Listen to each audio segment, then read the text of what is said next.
This is Special Report.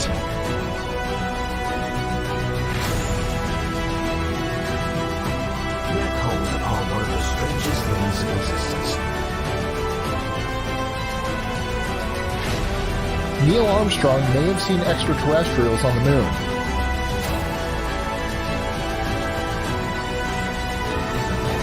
When he spies a discernible shape.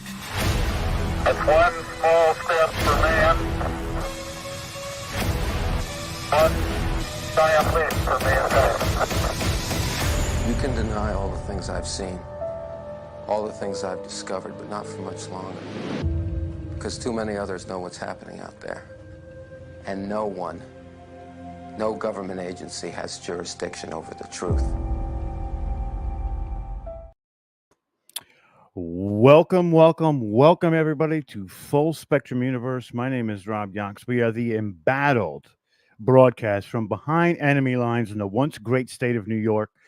And today we have a very special guest, somebody that we've, swirled around the same pools doing events, but we never actually got a one-on-one chance to talk. Today we have Victoria Reynolds.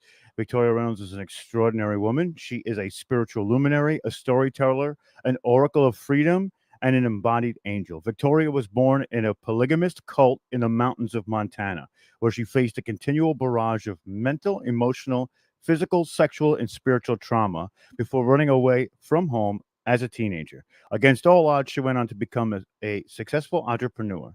In 2008, she experienced her midlife transition, which we'll ask her about later, resulting in a complete collapse of everything that she had built, forcing her to reconstruct her life from the ground up. The economic collapse caused a holy shift and a complete shift in consciousness, and it ignited her spiritual gifts and created an opening for her to become a walk-in. Victoria is following her soul's purpose of assisting the liberation of humanity from fear-based beliefs to create a world of peace, prosperity for all. She lights the way through her books, programs, teachings, and through interviewing other thought leaders on her Fearless and Free.tv show, which we'll be putting up in the comments as we go through here. So let's bring in Victoria. Victoria, how are you today? I'm wonderful. Thanks. It's so nice to meet you.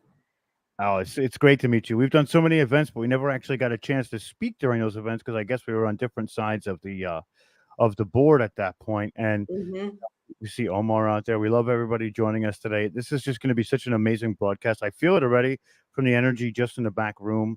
And one of the things I wanted to ask you about before we even start, because by your name it says the Elohim of Freedom. So I want you to just give us a rundown of what that means to you, and the definition that you use to portray that as you walk through this dimensional reality. The Elohim are they're angelic beings that were created by God to assist in the creation of worlds, and I am an embodiment of that. So there are many Elohim, and there are quite a few of us actually embodied on the planet right now. Victoria happens to be one of the I don't like to use word hierarchy so much because that's such an egoic term, but it is one of the higher levels in the angelic realm. And I've known since I was small. I didn't really know that I was Victoria, but I knew that I was different and that I had a bigger purpose here on the planet. And that when I started realizing who I was, at the time I actually used the name Margaret. My birth name is Margaret. I took on the name Victoria once I discovered who I am. And that I knew I needed to have boots on the ground, so to speak, in order to actually be here physically in person in order to assist humanity through this process that we're in right now, which is the liberation of humanity and all life on earth from the previous fear-based reality that humanity's been living in for a very long time. I couldn't agree more with the fear-based beliefs and the fact that there are embodiments of different entities that walk this earth that are doing their due diligence to truly liberate mankind and what we know as seeing the full potential of consciousness and what we are as light-bearing beings that are more than just this flesh and bone and things like that. So I love that. I love the fact of that. And one of the things that we see as a pattern while we walk through this reality is a lot of the people who are at that state now have gone through so many different either enlightenment phases or traumas, and or to initiate this action forward to where they're spreading this specific information to other people. So what is important to you while doing this mission and getting this information out there, besides just the fact of giving what you have to the people? What else do you find or hold dear to yourself that would be something that you would want to spread as well as the information? Love. Plain and simple, right? Just Yeah. absolute love. And I've watched I've watched some of the Fearless TV, and I've also watched you with Omar, and the conversations were just enlightening on so many different levels of the fact of where do we start with this real 3D fear based, and what kind of gave you the inkling that it was time for you to stand up and really fight against this and try, and what are some of the tools and methods you use to fight against it? Well, I didn't really know at first, because like everyone else, I am love having a human experience. So it took me a while to understand how to see the the old fear-based reality, because like everyone else, I didn't even know that it existed. We all go through this physical experience believing that what we see is real and that this is all that is. And if even if you're someone who is religious in nature, there's still a limitation to what we see as reality. There's this misperception that God is somewhere out there. And I just realized I don't have my green screen, so I have to keep my hands to myself. That God is somewhere out there, and that He is unattainable. Not understanding that God is all that is, and none of us have ever been separate from any of it ever. And so I started coming to that understanding after 2008. So in 2008, the recession brought me to my knees. I call that was my midlife awakening, my holy shift, my rebirth experience. That's actually what it means to be born again. It doesn't mean that you have to be born again as a Christian. It means being born again in the spirit of love and understanding spirit within ourselves. And so that was a huge awakening, born again, rebirth, holy shift experience with the 2008 recession, because it took me out of business, took my husband's business, and put me in severe financial issues.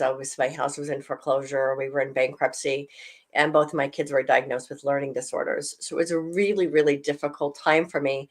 And so it was one of those experiences when I tell people an awakening experience usually is something that brings us to our knees and causes us to wake up to the truth that normally we would not be able to see because our mind is so busy being caught up in what we think our reality is. So that woke me up. And once I started to realize, I started having these messages that came in from my inner voice that were teaching me that the beliefs that I grew up with, this fundamentalist religion that I grew up with, I knew that I had been traumatized there.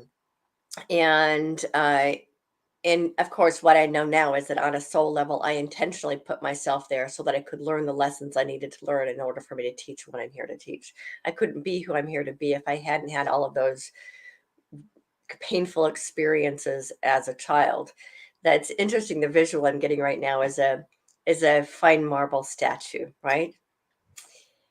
You wouldn't become a beautiful fine marble statue, doesn't become that without having bits and pieces chiseled away at it. Not to jump in the story, but you're absolutely right. And how that must have been a relief, and in the sense of going through those traumas to begin with, and having that damage to the psyche, but then being able to kind of transition to this moment where you're able to look at it and say, well, I put myself there to Right. because I needed to, I guess, explore certain things or have those experiences. What did that do for you on almost a mental level, or I don't want to say anxiety because I don't know exactly what you were feeling at that time, but you know, that must have been a tremendous burden off your shoulders, looking at just that specific area of your life and those traumas from a different perspective. Absolutely. Well, I didn't come to that perspective immediately. What I was given is what I call the transcendence process. That's what's in my book, Transcending Fear, which is actually has a 10-year anniversary coming out shortly. Congratulations. And so what my inner voice, what I was calling my inner therapist, was teaching me how all of these beliefs from my childhood, it actually wasn't the trauma I experienced from my childhood that caused the trauma. It was the beliefs I had associated with the trauma. And it took me a while to understand that life happens. It's our perceptions and the beliefs that we create around those experiences that actually cause us to be traumatized. So it allowed me to go back into my childhood and start to disbelieve everything I'd ever believed. And so in this religiosity, I was fed guilt and shame and blame and unworthiness and that I there's one of the craziest ones. I grew up with the belief that a woman can't get into heaven unless a man lets her in. So, but Wow. and that a woman couldn't get into heaven unless she let her husband have at least 3 wives. And so there's even that. There was so much emphasis put on the masculine being God's chosen son, and then women had to obey men in order to even get into heaven and to even be seen worthy. So I had all of these religious beliefs I had to undo, and they're all fear based. And it's one of the things I try to explain to people. Religion teaches fear disguised as love. Now there is spirituality in all of them, it's just difficult to access them because there's so much fear. The dogma itself is so fear-based. And so for me, I recognized it first within my religion, and then I was able to start seeing it elsewhere. So I can see it now in the media, and I can see it in how corporations run their businesses. I can see it in the narrative they use during the commercials to what I call whitewash people and virtue signaling and all of it. I can see all of that now. It's all based in fear. And it's a lot of it is fear disguised as love. That's why it's so difficult to recognize. So once I started recognizing the beliefs, then I started using this process to clear my mind and my heart from its attachments to those beliefs. So those beliefs are no longer in me. Once I let go of all of those beliefs, then I was able to get to the point where I recognized, oh, I see. I put myself there specifically so that I could learn those beliefs, then I could transcend those beliefs, then I can teach other people how to transcend those beliefs. It's an amazing story, but it's also admirable now that you've taken what you've learned through those traumas and kind of transitioned it to help other people see past their traumas to try and awaken them to this mindset. We do have a specific mindset, but it's calling love into everything. And one of the things that I love to say is that faith on itself is supposed to be from the Creator, which is immutable. It's not run through something that's on this plane of existence. But the church is run by man, and man is corruptible. Therefore, it is not as pure as people will make it out to be. But you're right. There is love and help thy neighbor in those some of those faith-based religions. I Mhm. grew up Roman Catholic, and to this day I still believe in a Roman Catholic God. Now, whether that's my source or whatever the case may be, I don't follow the edicts of any church because I believe that to do business with my creator, I can sit in my meditated state and have a one-on-one conversation as opposed to a congregation conversation. And Right. therefore, who's looking at who, and who made cookies last week for the bake sale, and all that kind of all that kind of superficial stuff gets in the way of the actual messages that come through some of scripture and things like that. And also, with the research that we do, we find a lot of narratives that are, I want to say, falsified as time goes on, or prerequisite to keep you in that state of fear. Mhm. Therefore, we have to look at just some of the lessons that they teach us and not what they actually are pointing to, which is it definitely is a moment in your life where you're like, wait a minute, this is all just so wild out there. And I love what you said too about some of the programming that we have, and some of your programming in the very beginning was extreme with the women not being able to get to heaven. But still, when you're brought up with that exterior stimuli, you tend to stay within that bubble until something, like you said, brings you to your knees, and that bubble pops. And now let's talk about where Victoria was after that bubble pops and some of the experience that you had, because you're also an oracle, so you communicate with spirit regularly. Spirit flows through you, and I just what tell us a little bit about that. Well, it started, well, the first bubble burst, I would say, when I was a teenager and my dad got his second wife, and that really made it clear to me that the beliefs I was raised with weren't correct for me. And I actually had a battle with suicide and had to choose whether to maintain human form or leave the planet. That's how unhappy I was there. And then I went through a very long phase where I was basically an atheist until 2008. That's when spirit woke up inside of me and I came back and I had to then wrangle with what my idea of God was. So for me, God is not a magic man in the sky. God is not, God is love. Love has no gender. So, and I started to really come to that awareness one day when I was standing in my kitchen and I felt love in a way that is beyond explanation. There is no word for what this palpable love energy is, and it filled every microcosm of my being. And it was so overwhelming and so powerful. It brought me to my knees and out my eyes and now I know it's what it would be referred to as the Holy Spirit, which actually is the divine mother aspect of source. And since that time, actually a little bit before that, but I didn't quite understand that's what was happening with me. I would sit on my couch and have my notebook out, and I had an activation where I had been bridged to my higher self, and I would sit on the couch, and this bridge got open, and I was having communications with my higher self, who at the time is Victoria. That's actually I've now physically embodied. Um, but I also started having communications with other non-physical beings. And what was explained to me is that once a channel gets opened, then you have to be very, very careful to protect that channel because then it's suddenly like all the beings up there say, "Woo, look at there's another open channel. Let's all get in there." Right. And so one day I was standing in my bathroom and I heard all these voices. I'm like, wait, stop, stop, stop, stop, stop. I cannot hear all of you all at the same time, one at a time. And so that's when I realized I actually had this ability of being able to communicate with these other non-physical beings, not just my higher self. And so I learned how to set very, very clear parameters of who is and is not allowed in my head, the stream that is allowed in my stream, that no one that is not aligned with the highest divine truth is not allowed to enter my mind. The stream of consciousness is always protected. And so, and I also make very clear instructions to my ego that it does not. I set it aside so there's no egoic interpretations or expectations, and so the only thing that comes through me is pure, absolute, highest divine truth. Nothing other than that is allowed into my mind.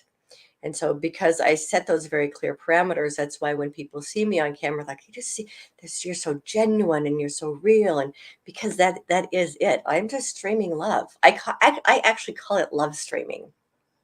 I like that. And as we sit on these shows and stuff like that, there, a lot of people. So I'm not saying us, but some people that like to put that facade up. But I love that raw, intense, just conversation and emotion, and I do see that too.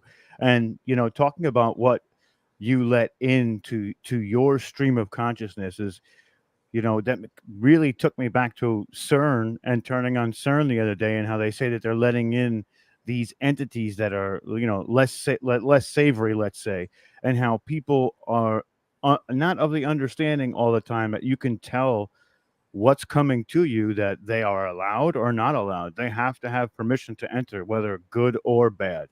And I kept telling to myself on July 5th, when I knew that they had already turned it on July 3rd, 4th, and now it's the 5th where they're getting that final, that final bang or that real collision.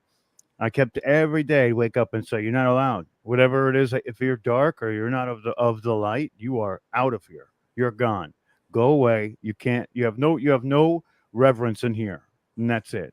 And you talked about your higher self too, and one of the things that if we could talk about what that higher self is. I know that CERN again was trying to connect to other dimensions, and I know that there's embodiments of us in other dimensions, and I feel like the higher self is that lens, and all of those little dimensional fractals of you give that experience back to the higher self, and that higher self puts it all together and sends it right back to source, whatever source is for everybody out there. So I love that, the higher self is sort of like my operator, and all the different connections going out like New York Telephone, or the different dimensions. And that's how we kind of get these premonitions of past, present, and future, because it's probably already happened. And, you know, Right. I just felt the need to say that, but I love the fact that you said just the only the divine highest consciousness. So I'm guessing that that has been the track record for what you have connected with consciously. Yeah, I set very, very clear intentions that anything that is not that isn't allowed to come in. And so people ask me questions, and I don't dive into, I don't do the rabbit holes, I don't do conspiracy theories, I don't do um, any of that, because that is not part of my purpose. My purpose is to bring love and light into the planet and into the conversation and share with humanity what is possible for humanity. So a lot of times I don't talk about current events, although I do want to say very quickly that CERN is actually under the control of the alliance, of the Earth Alliance. It's no longer under control of the dark contrast. And it was turned on, but the visual that I got was that it was turned on, it was turned into a vacuum to actually suck dark entities off the planet. Well, that's definitely something that's very good. I did not know that, and Yeah. I'm So actually it a was lot like more taking a excited. vacuum and reversing it so that it And blows, you know right? what's funny?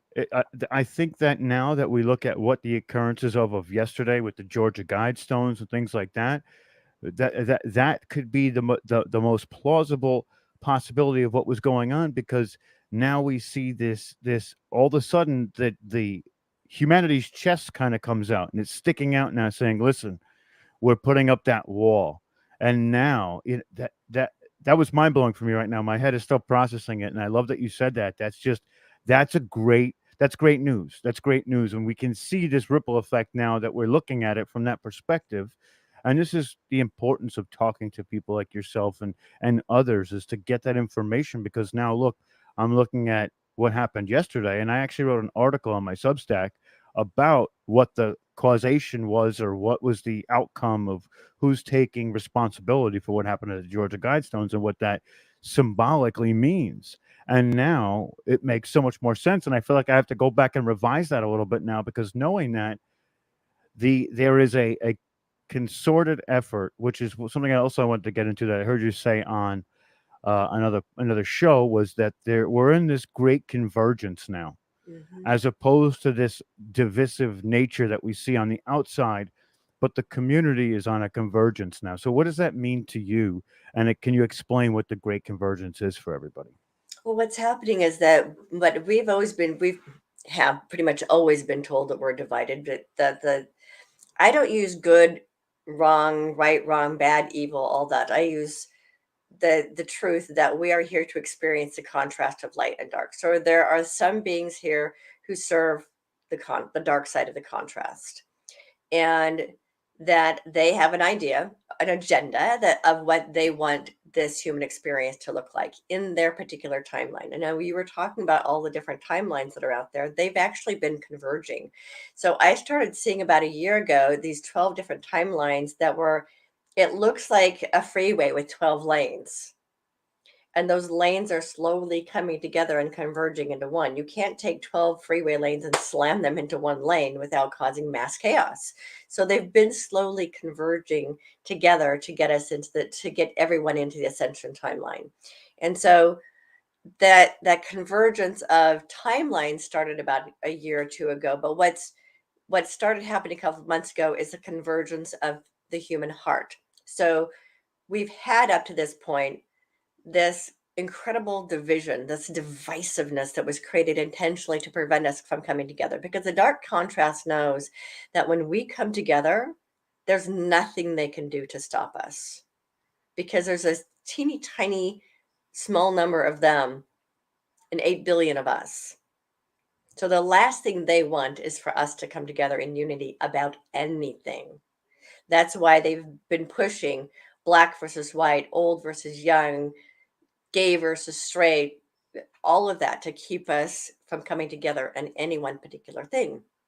And so what's been happening is more and more and more people are starting to wake up and come more toward the middle. So you have a whole bunch of people who are, for example, on the far right, who are more religious, who are starting to see all of the corruption in their religion, and they're coming more towards center. And you're starting to see more people on the left who are spiritually awake but not aware of the corruption, and they're now starting to come more toward the center. So we're starting to see people from these from both supposed sides coming together in unity and purpose, because ultimately we all want exactly the same thing. The spiritual community might call it a love-based reality, and the religious community might call it New Earth or Heaven on Earth or New Earth, but we have different terms for exactly the same thing. And so what's starting to happen is that people on both supposed sides are starting to recognize they're really not on two different sides. We all want the same thing. We just need to come together and start creating that world that we all desire. And so that's what we're now starting to see. We're going to start seeing more and more and more of that as people who are not in the center start waking up and realizing how they're missing half of the picture.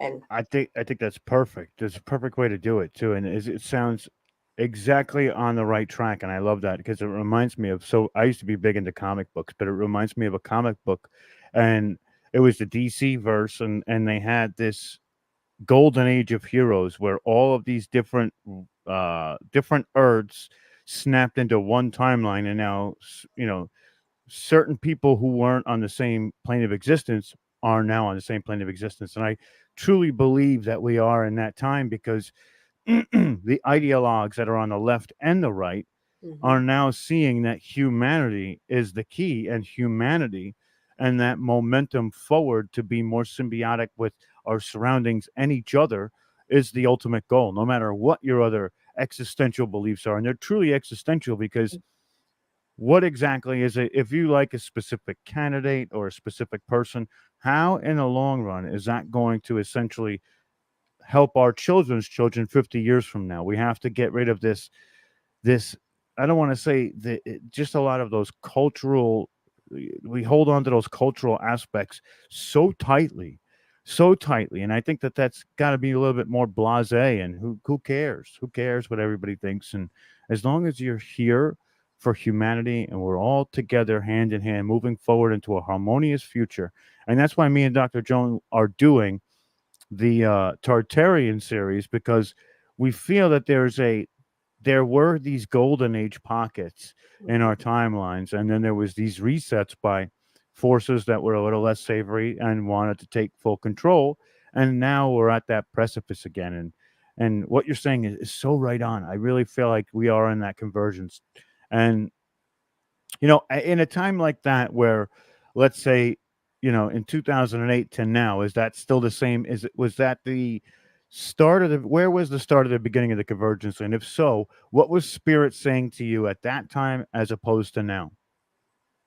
Well, one of the things I think to share with your audience is the ascension actually began in the 1960s, in the early 1960s. So a lot of people are like, "Oh my gosh, the ascension had started. Isn't this exciting?" It actually started in the early 1960s, and it's been slowly building since then. And because it's been slowly building since then, there's also been resistance by those who work on behalf of the dark contrast to keep it from growing. But you can't keep love from growing. It just does. And so it's been growing exponentially by about 3% a year since the early 1960s to now. It is now so encompassing of the human experience, there's nothing they can do to stop it. And so the convergence of timelines.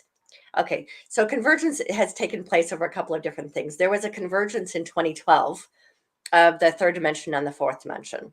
So that convergence took place around December 18th, 2012.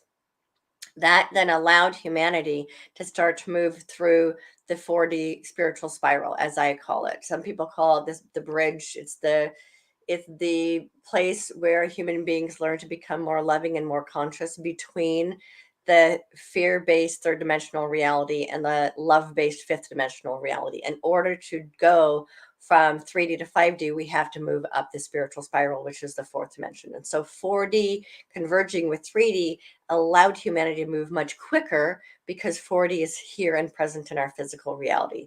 That's also why we're seeing it, because the 4D was basically like the veil between heaven and earth. Because it's here and it's present with us, that's why we're now able to see the corruption, and we're now able to see the false stories and how things have actually been played out on the planet. The 4D actually makes that possible. And so there's that. So the convergence, there have been different levels of convergence. So the convergence of 3D and 4D in 2012, and then the convergence of the timelines that have taken place since then. And now what started happening a couple of months ago is the convergence of hearts. And that is both sides of the supposed divide coming together in unity for mutual purpose. And now we're going to start seeing that grow and grow and grow and expand outward until it encompasses all of humanity. Do you feel that this is like a cycle that we keep going through as in this 3D, 4D, and 5D as we shift through time, or what we perceive to be time, and from, let's say that, from the early BCs to now? Do you think it's sort of cyclistic in each yuga cycle, or well, does it go back? Does it stay this way? Do we, I know we've worked from the 60s on up here to now, Mhm. and I agree that there was great deceptions that are now being revealed for everybody to see, and it's almost, if you don't see it, you don't want to see it, and that's kind Right. of a wild thing. But is it cyclistic in nature? Well, that's the way those who work on behalf of the contrast have tried to keep it. So they say, the old saying, history repeats itself. It does. Hmm. History repeats itself over and over and over again. And one of the reasons it does is because until we learn the lessons, we as a collective of humanity will continue to experience those same lessons over and over again until we learn from them. Just as individuals have to experience the same thing over and over again until we learn from the lesson, this happens collectively as well. So the other thing that's really interesting to keep in mind is that some of this history that you're talking about, some of it has taken place across various timelines. So in one timeline, Tatari might have happened, but not in another timeline. What's happening is all these timelines are now converging into one, and now we're seeing all of these different histories of all of these different timelines all converging into one human experience. And that's what's making it so interesting and so fascinating. It's like, well, how does this timeline and this history fit here? And then how does this history and this timeline fit here? That's why it feels so confusing. It's hard to make sense of it, because it's like, well, in this timeline, this didn't happen. But on this timeline, it did happen. And so now we're looking at all of these different timelines converged into one and trying to determine what happened in which timeline and when, and what's real and what isn't, and what do we keep and what do we let go, and what history is, which history do we keep as our history, and which stories are stories that we don't want to keep as our history, because we're actually given the choice now of saying, okay, which stories actually fit and the lessons that we're going to learn from these stories so that they never get repeated again. And they're not going to be repeated again. And the reason is that this is a learning planet, or was. I was shown about 10 years ago that the Earth is a learning planet until the collective of souls determined for it to no longer be a learning planet. Now, as a collective of souls, we have now agreed that Earth is no longer a learning planet. It is now a planet of peace. And what has been prophesied is that once we enter into this time of peace and prosperity, there will be 1,000 years of peace and prosperity. So that's what we're moving into, is that 1,000 years of peace and prosperity. Anything that is not that is not allowed to exist in our reality. Now, what That happens after the 1,000 years of peace, I'm not going to concern myself with right now, because right now we got to get out of the fear-based reality, and we got to move everybody across that 4D bridge and into the fifth dimension, love-based heaven on earth, golden age. It's actually, our planet is becoming a planet of peace and prosperity. It is becoming a paradise and a respite for souls, which is the way it was originally created to be. And so we are really restoring the Gaia garden, back to what she was when we first began incarnating here. And so I don't really get myself caught up in what's going to happen 1,000 years from now. That's not my area of expertise. And I'm not also getting caught up in all of the different kinds of history, because that's also not my area of expertise. However, it is very fascinating. And I think it's going to be really interesting to see humanity uncover what is and isn't true about our human experience. I think that makes a lot of sense too, with the different timelines and different histories, because things we know for sure have gotten changed or lost on purpose to try and keep us away from Hmm. understanding what is or what was, to keep us lost in that fear. You know, where they say a man or a woman who doesn't know where he comes from is a man or woman lost. And that's what they're trying to keep us in, that fear, that propagated fear. One of the things that you just said that was so chilling, that is, we're trying to shift souls into this 4D, 5D reality. And one of the things that we get a lot on the comments and in the chats is, well, what about my family? What about the people around me? So what can people do to try and help their kin transition with them as well? My understanding is that anyone who is at least 51% loving will be fine. Um, I've heard that quite a bit, and yeah. I believe that as well. So the only souls that will be lost are those who cannot. So one of the messages I got a few years ago is that those who cannot make the transition to light speed will be left behind.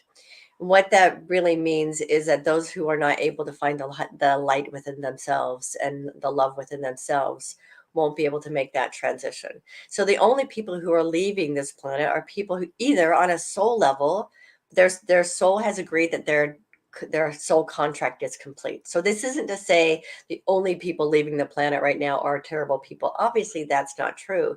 We have beautiful, lovely human beings have left the planet.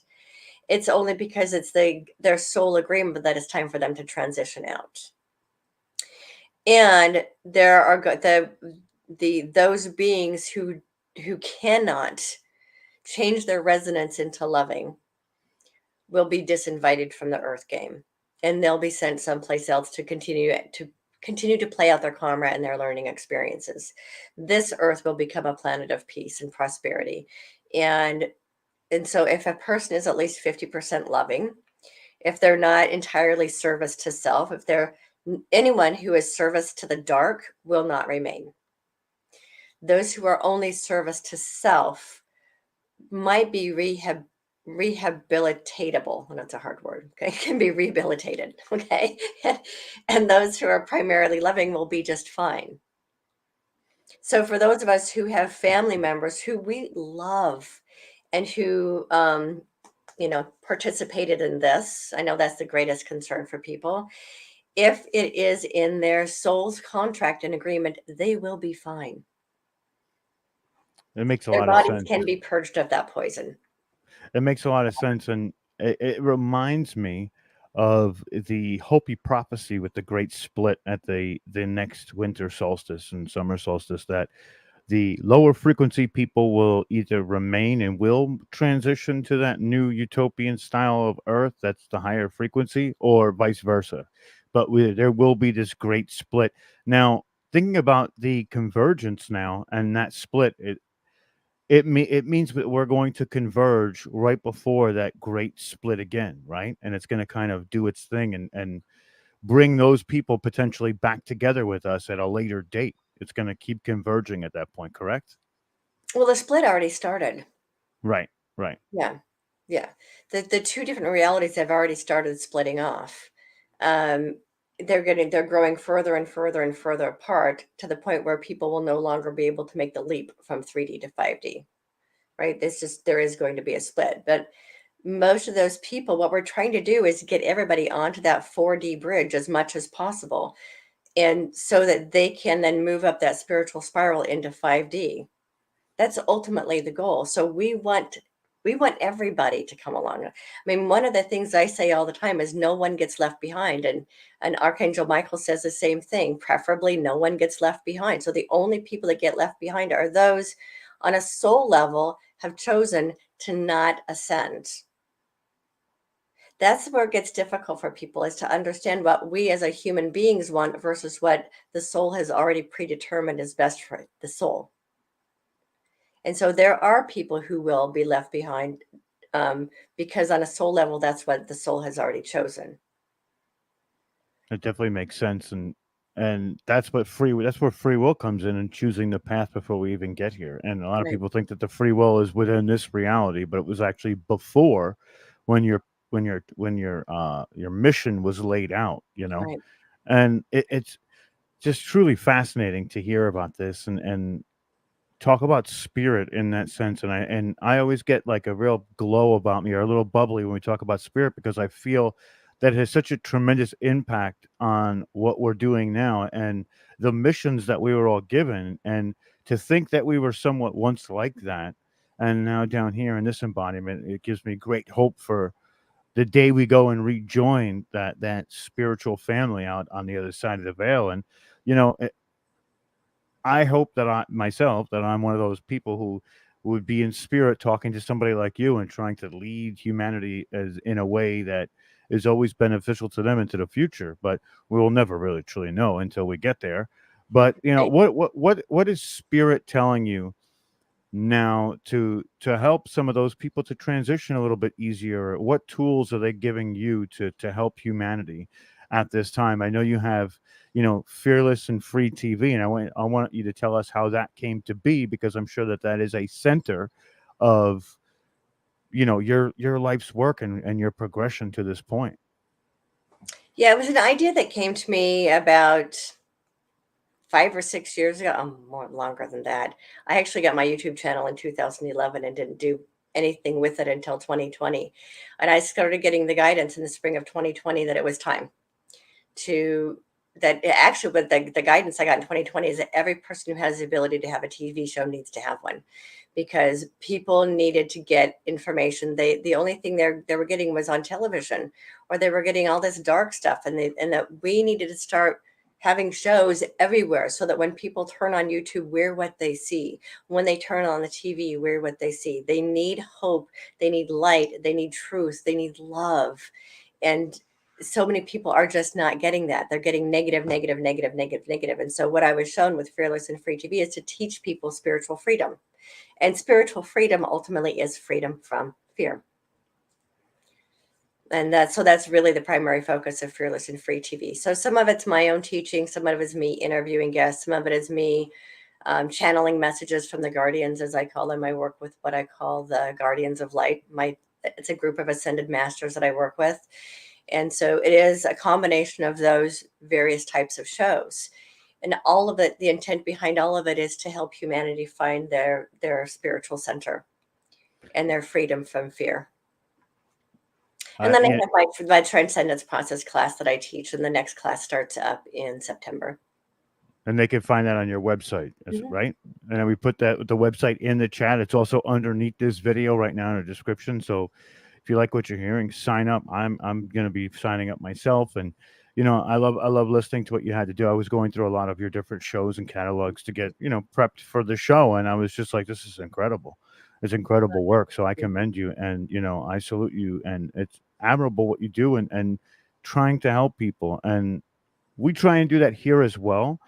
We do dive into some other types of topics, but your center focus is on that transition to help, and I think that that's incredible. I think it's absolutely incredible. And you know, Thank you. one of the things that I also wanted to ask you was, is that are the guardians saying anything right now, being here with us?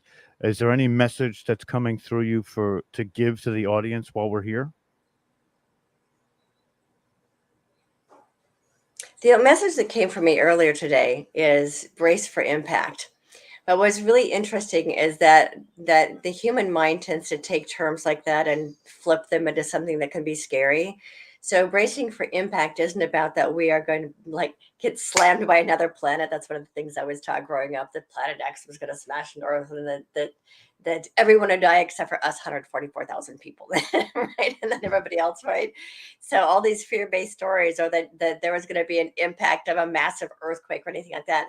That's not really it. What they were saying about bracing for impact is to brace for the impact of change,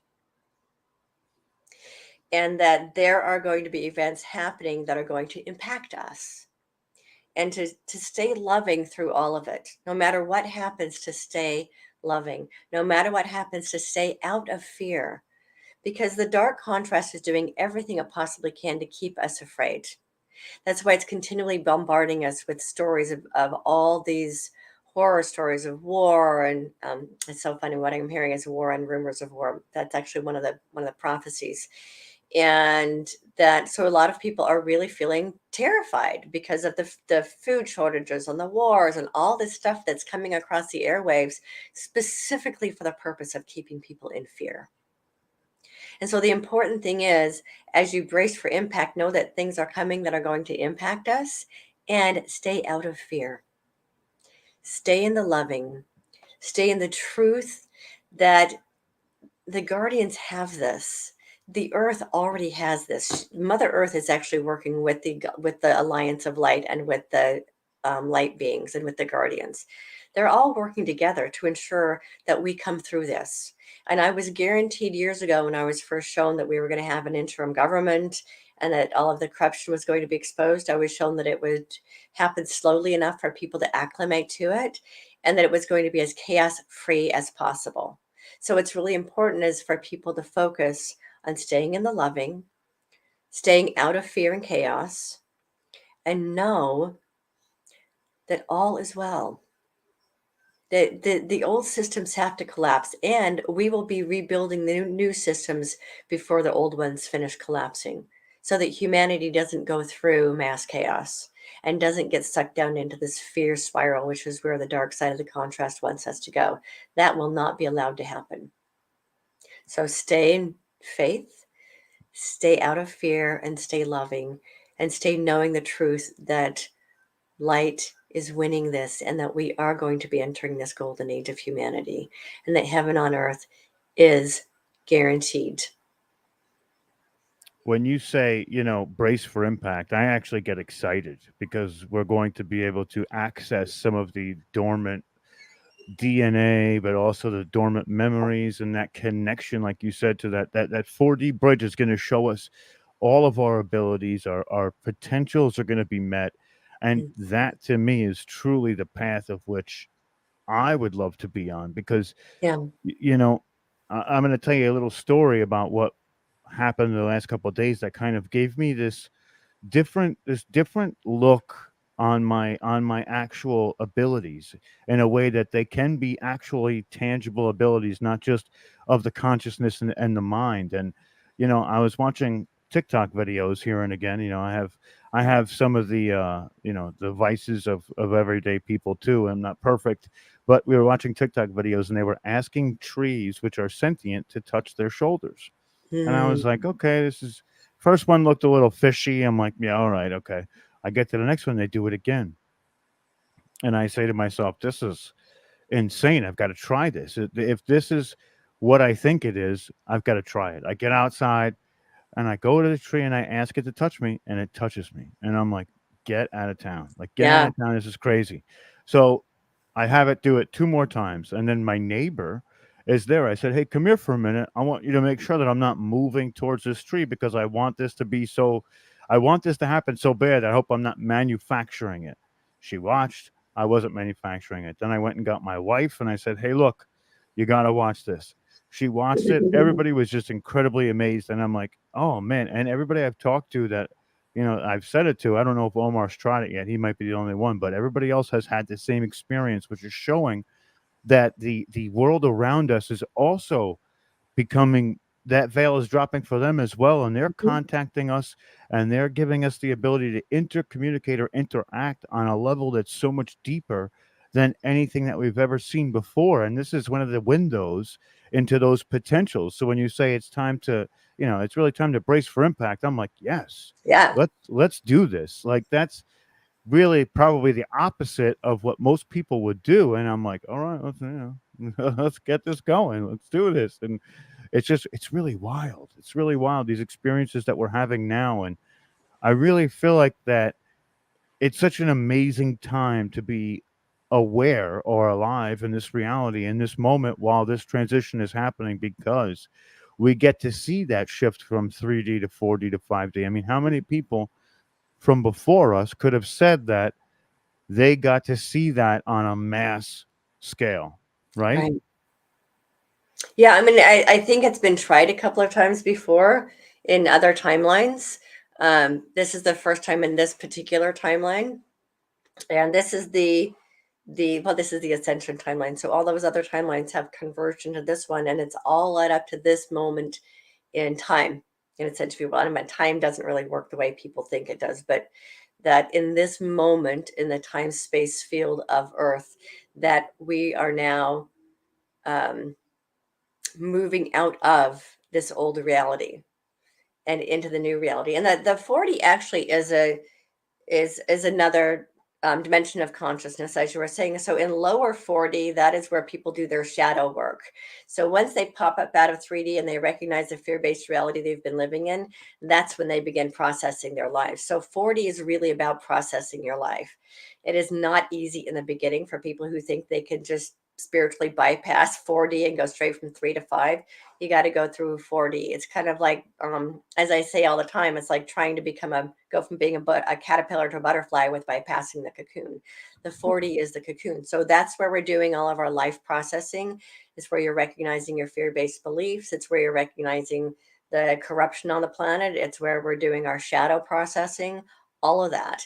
And the more we do it, the more we start to go up the spiritual spiral and into 5D. So some people think about like a bridge between 3D and 4D, and it's just a bridge that we cross. It's actually a bridge that goes up in consciousness. And so, Like a ladder, going through the levels of a ladder. yeah, actually, I see it as a spiral staircase. So you Yeah. go up a step, do your work, test it to see if it works. Then you go up another step. Then you go up this spiritual spiral. And the higher you get up 4D and the closer you get to 5D, the more miraculous it becomes. So that's what you're starting to experience, is that miraculousness, them, because so much of humanity is now in that 4D going up the spiritual spiral process. Much of humanity is now starting to experience those multidimensional gifts. Where That's it used to be, incredible. 10 years ago, there weren't very many people who came out and said they were conscious channels. Now it's like everybody knows how to do that, right? It's because their spiritual gifts have all been activated. And so for me, as an example, for me is that I basically healed 2 animals last week, which was not one of my things. I had a dragonfly um, that I thought was dying in front of me, and I picked it up, and my friend and I sent it love. It sat on my finger for a minute and it acted like it was dying. And then we were like, we're going to love you well, love you back to life. And then it flew away. And I had That something similar happen with a bird too, with this little girl. And we were going to love this bird well. And after a few minutes, it got up and it flew away. It had a broken leg. And just when we turned back around, it had flown away. wild. That's Yeah. wild. I actually saw a dragonfly the other day just kind of fall out of nowhere, just from the sky. Yeah. It hit somebody's rearview mirror, and I'm like, and it sat there for a minute, and then it was like, boom, I'm out, like it's gone. But it looked like it was dead. It was just doing spirals on the way down, and it caught itself somewhere. But and one of the things that I love that we're talking about here is this the light and the dark that resides within us, that we are the microcosm to the macro, which is the universe. So Right. as is above, so below is in us, Mm. and that is something to revel in, because being able to look at those moments that are above, that or those parts of you that are that shadow work, you should revel in the fact that you're able to recognize what those are, and after you recognize them, you can actually overcome or detoxify yourself of them. And Correct. that is such a stride in the right direction, that you should be excited and not be nervous to go for your shadow work, because a lot of people hear shadow work, they're like, oh man, no, it's a Yeah. good thing. It's such a good thing. It really is. And once you get past, a lot of that shadow work is consistent of programming, exterior stimuli, creating these narratives in your own head that your subconscious actually thinks along these lines. And one of the things that I've done is deconstruct all the programming from everybody, that now I've created my own program where nothing outside affects me unless I let it. Right. And that can be good on a lot of levels. It could be bad on others, because sometimes you do need to revel in your emotion a little bit to get yourself fired up or to experience. But you're able to discern when and where you're able to enact that gate opening up for whatever's coming at you. But it really has taken me out of that reactionary person into a more laid back but also not laid back in a way that I'm like oblivious, laid back to like where I'm laser focused. Right. And that has just been, it's all my shadow work. It's just deconstruction, reconstruction, deconstruction, reconstruction. And again, even in the ascension process, there's levels to it, and we're always able to learn more. And that's why we, on this channel, we classify ourselves as forever students. We are the forever students, and we are the ones that we've been waiting for, because it resides in us, and we have to maintain that level of intellectualism and ability to understand as we keep moving forward. So I mean, this has just been an amazing talk too. I'm just so amped up right now, and just really, really thinking. You've got me really thinking, Victoria, and I appreciate it. Oh, good. That's part of my job, is to get people thinking. Yeah.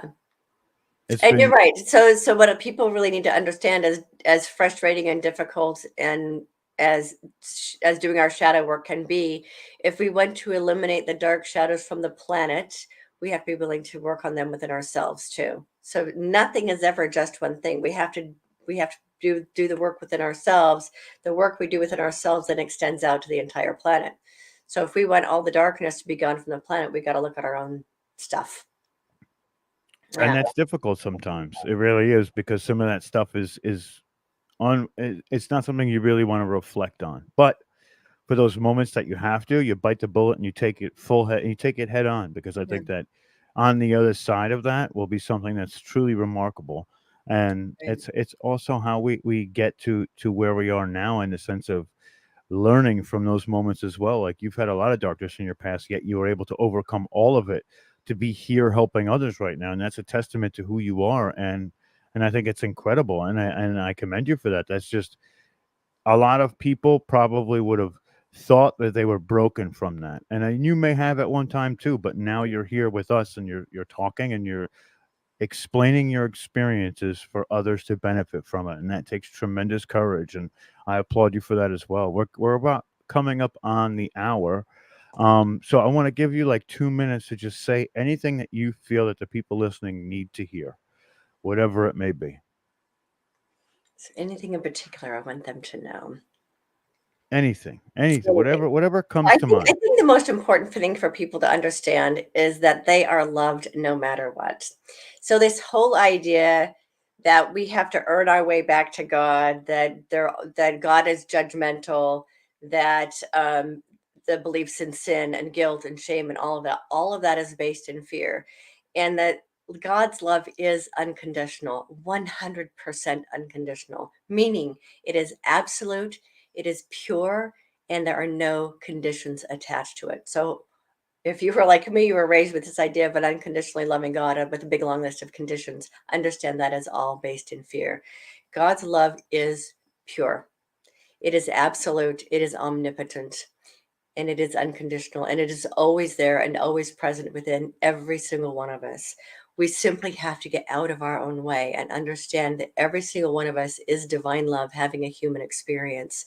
Every single one of us is created in the image and likeness of perfection, and that we are all creators of our reality, and every single person has it within themselves to connect to that love within, and to connect to the love that's within each other. And together, when we recognize the love within ourselves and within each other, that's when we create the world we all say we seek. We've been saying for hundreds and thousands of years we want peace on earth and heaven on earth, and now it is in our hands. Every single one of us have it in our hands, and now is the time, and we are the ones we've been waiting for. I know we've been saying that for decades, but this is where we, the people, bridge with we're the ones we've been waiting for, and really grasp that if it is to be, it is up to we. Not me, not you, not them, not a president, not a king, not the bureaucrats, not the politicians. It's up to us. Finding the love within ourselves and within each other, and taking each other's hands and creating the world that we know is possible for all of us. The world we want to create is a better world for all life on earth, and we now have it in our grasp. Know that, and that will set you free.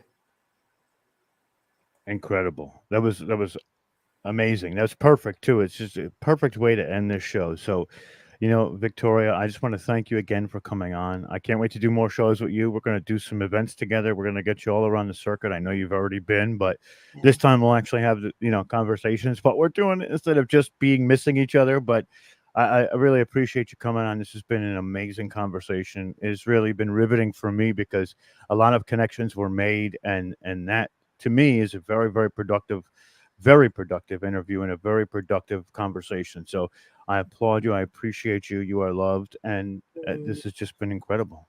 Thank you. Thank you for inviting me to be here and for sharing what I've been guided to share with all of you. I can't wait to have you back again and have another conversation. We'll pick a couple topics and just go all the way in, deep dive style. So, I just want to let everybody know out there, please like, share, and subscribe one more time. Also go to Victoria's 2 different YouTubes that are in the chats and also under this video. Go and subscribe to her channels. Check out her website, which is also under this video in the description. I'm Rob Yox. That's Victoria Reynolds, the Elohim of Freedom. And we're signing out. See you guys later.